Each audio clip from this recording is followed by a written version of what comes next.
to everyone who joined me. Otter, PP Tank, Nanashi Mume, Polypuff, you all get an honor.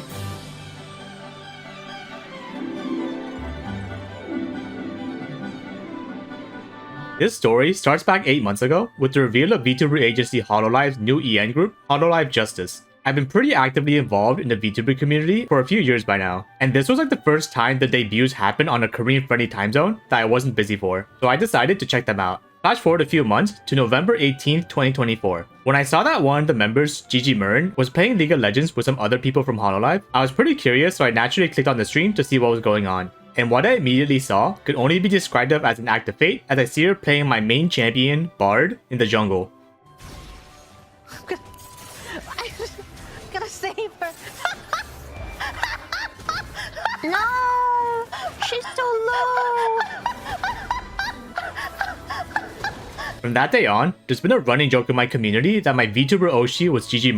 For those that don't know, the word oshi is basically a term for someone you fully support or are a big fan of. And since I am a very simple man, me see Bard, me support Bard. Over the last few months, I would occasionally mention Gigi in my streams and videos to slowly convert all of my viewers into following a new Lord and Savior. The Misery. Gigi being our Oshi. Did you guys know that G in my profile doesn't mean Grandmasters? It actually stands for Gigi. I swear we're not a cult. But that was kind of it. It was just a for fun thing I would randomly talk about from time to time as life went on. But something happened at the start of 2025 that led to me taking a more active approach. And that something was YouTube revenue. The way that YouTube payment works is that after the month ends, YouTube AdSense sends whatever you earn somewhere between the 21st and 26th of the next month, with the money coming into your account within 5 business days after that. Up until now, I would usually get the money by the 23rd-ish, and I could pay all my rent and bank-related stuff on the 1st of the next month. But unfortunately, that didn't happen this time. So I was sitting there on January 31st, panicking since I had to pay rent the day after, and my money still hasn't come in. I think what happened was because of Lunar New Year's holiday in Korea, the 5 business days extended past the entire last week and made my payment come in a few days after the start of February, which was already kind of too late. I do have a separate account of savings I had to briefly take money out from, so there weren't any big issues, but this was kind of a wake-up call to me that I should probably start taking money for the art and animations I did, just in case this kind of thing happens again. So going into February, I finally opened up official commissions for animations, so you can tell that my brain was sort of giga fried from the new workload, and I wasn't really thinking properly half the time. It also didn't help that Valentine's Day was coming up, and I had no clue what the video for it was going to be. The Valentine's Day video is one of the few annual traditions we have on the channel, where I would post something short every year to celebrate the fact that we're all probably single and need humor to make our way past the loneliness. So while I was in a half-dead state from working, I got a random burst of motivation and locked in for 10 seconds as I squared up and took the craziest shot just 1 week before the 14th.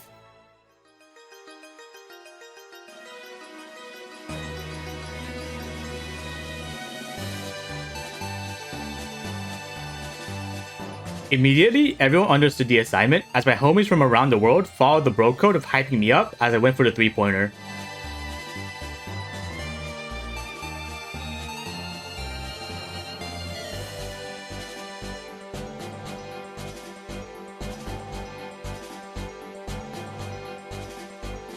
And just 4 hours later, I received a response.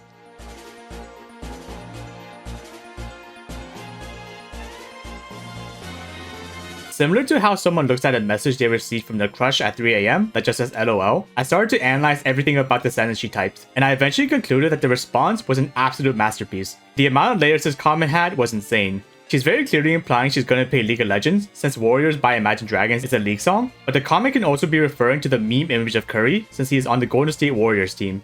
As the last 3 brain cells exited my body, I sat back, fully satisfied from the reply. But I could never expect that just over the horizon, there was an Avengers level threat approaching closer.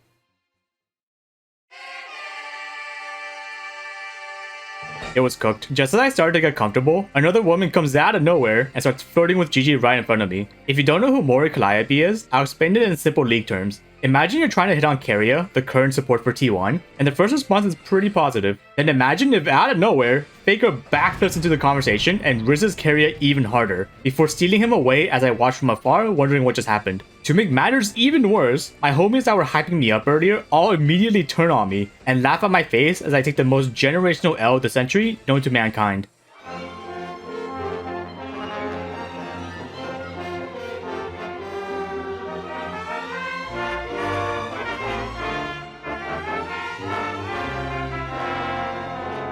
Safe to say that I did not sleep well that night. And somehow, like you can't make this up, right when my body was finally about to pass out, an earthquake happened at 2:30 in the morning. Now the earthquake itself wasn't too big, but someone had the bright idea to make a super loud emergency alarm sound that accompanied the earthquake message. And I had two phones near me, so I was hearing double the noise in stereo. So yeah, it was a rough night for me. I woke up the next day very groggy with the previous day still fresh in my head. And I was surprised to see that Gigi was coincidentally doing League of Legends viewer games. So I stopped by to see what was happening. Oh my god! Yesterday I responded to a tweet. I'm sure people know what tweet I'm talking about, but there's another layer to the tweet.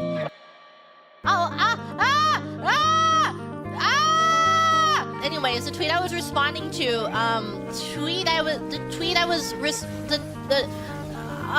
the tweet I was responding to, you know how I was like, takes out my AirPods and I'm listening to Enemy by Imagine Dragons because Enemy is also Golden Gate State Warriors, but also I was doing the TikTok where they're like, what song, excuse me, what song are you listening to? But you know, they have their AirPods in, and then like people are making parodies of that video being like, where the person's like, I'm dying, can you help me? And the person takes out their AirPods and they're like, oh, I'm listening to this song. We need you? Oh, sorry, I was too busy yapping. After that beautiful speech, she locked in Snow Day Bard the next game, and I knew it was a sign. I tried to figure out how to get into her viewer games, and after spending the last $5 I had on my bank account to be able to post on the members only community post, I patiently waited and prayed that I would be chosen as one of the members for Gigi's final viewer game of the day.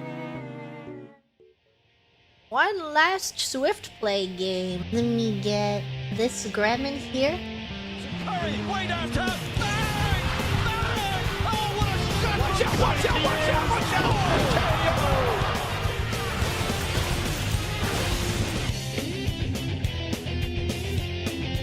I didn't think I'd get this far. I don't think I've ever been this excited / nervous for a game of League before in my life, and I've literally played with Faker. But all the fatigue that accumulated on me that week suddenly disappeared as I locked in harder than I ever have for the most important Swift play of my career. I was honestly scared I was going to turbo grief or something, so with this in mind, I decided to just double down and send it the moment the game started.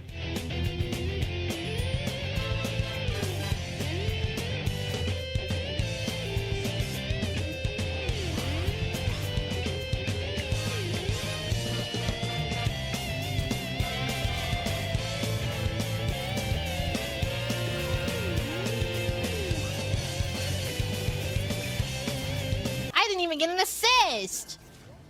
Hey, what?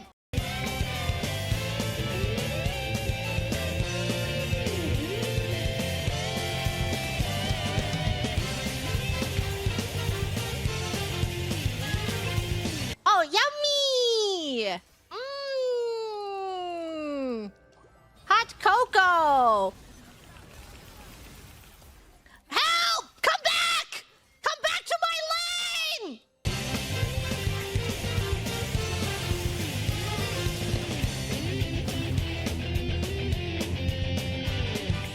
Ah, yes.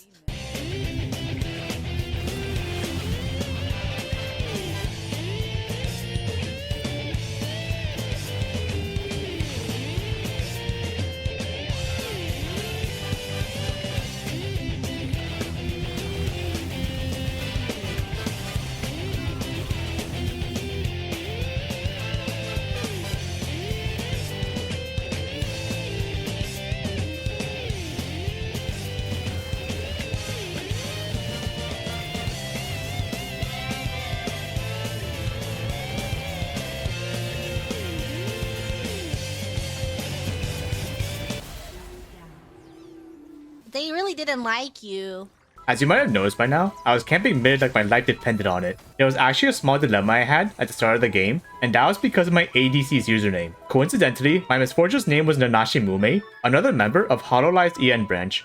Now I was pretty sure it wasn't the real one, like no way right? But I kept having that gnawing thought as I ditched her every 30 seconds to go mid, like wait what if it actually is, you know? I was going through mental gymnastics considering the off chance it actually was the real one, and I was leaving her to fend for herself in a 1v2. And I eventually decided that I should embrace what people expect from a dedicated, caring bard that treats everyone equally. I'm running mid again to give Gigi more cocoa.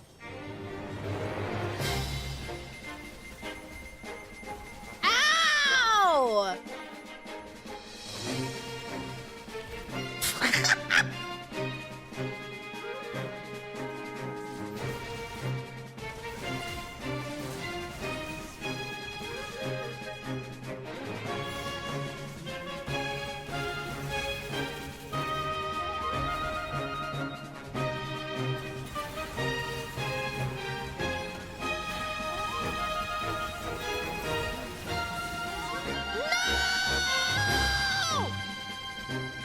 I'll avenge you.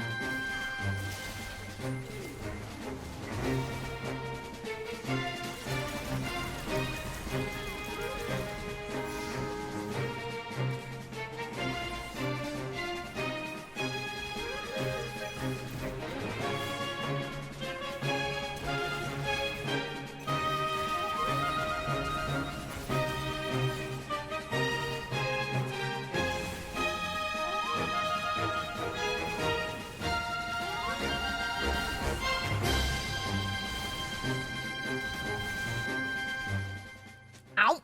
Dude, I'm not gonna lie, I was having an absolute blast this game. I legit haven't had this much fun in League in forever. I think it's because I didn't really care about winning. I was just trying my absolute hardest without looking at how the other lanes were doing. I also thought it was just so funny that I would get a random assist from time to time, since I was dropping Coco mid like every other minute. It also helped that I was always sprinting at the first target I saw, so I was just perma-fighting whenever I could.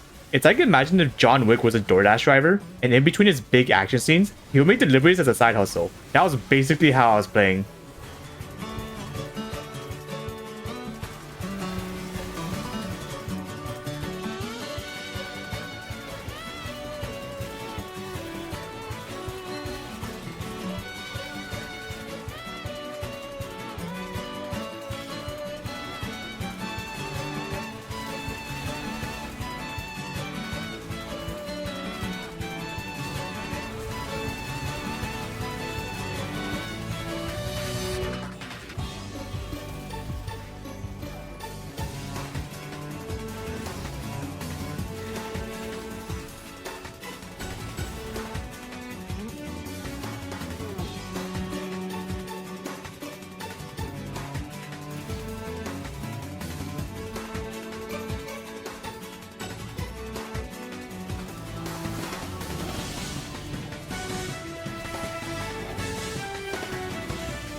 We did it!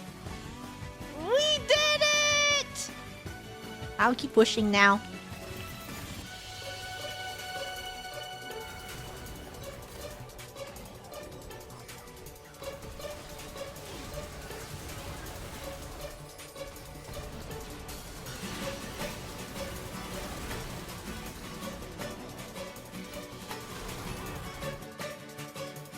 With my entire team dead, all eyes were on me as I found myself in a situation that I've been in countless times before.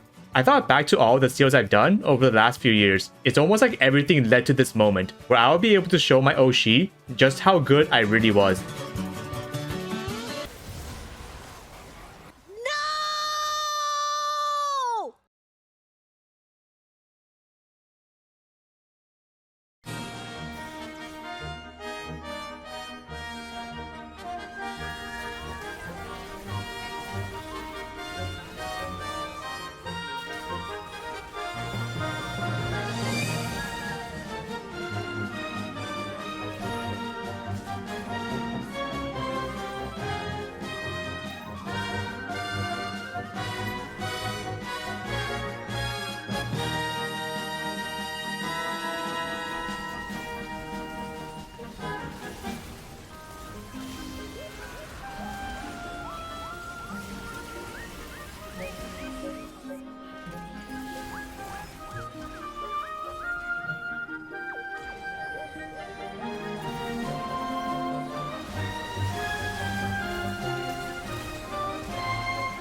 After an intense back and forth, sudden death activates, which means the game was about to end within 6 minutes no matter what. Our Briar gets caught out, leaving us at a very unfavorable 5v4, and the situation doesn't look good. But before our team got wiped in the previous fight, I managed to put a ward down just in case we needed it. And after seeing it about to expire while the enemy grouped to push mid, I made the call and we went for the final play.